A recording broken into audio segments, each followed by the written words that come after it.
Однажды Хасан аль-Басри, рахимахуллах, оповестили, что некий человек сделал на него гибат, на что праведник отправил этому человеку тарелку со сладостями и передал следующие слова: «Балагани аннака ахдайта иляйя хасанатика». До меня дошла весть, что ты подарил мне свои хорошие деяния. «Факафатука бикадрил имкан». И за это я захотел отблагодарить тебя тем, чем смог.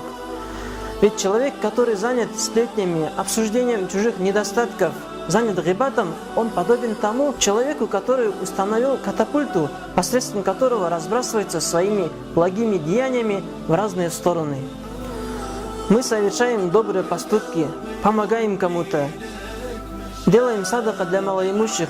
И после этого, если мы совершаем гибат, то получается, что мы дарим ему свои благие деяния. Некоторые говорят: я не сделал гибат, я сказал то, что есть. А ведь гибат — это недостаток, который есть в человеке, будь то это одежда, или же его внешность, его домашнее хозяйство, дом, или же транспорт.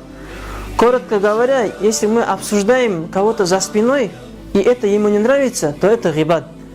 Именно поэтому Ибн аль-Мубарак, рахимахуллах, говорил: «Лау кунту мугтабан», если бы я делал на кого-то гибат, «лагтабту валидайя», я делал бы гибат на своих родителей. «Лианнахума», потому что они оба ахаккун наси бихасанати, наидостойные из людей получить мои благие деяния. Так давайте же, дорогие братья и сестры, будем остерегаться от совершения этого мерзкого поступка, сохраним свои благие деяния для себя же и будем стремиться совершать благие деяния, не устанавливая для себя катапульту, посредством которого разлетаются благие деяния в разные стороны.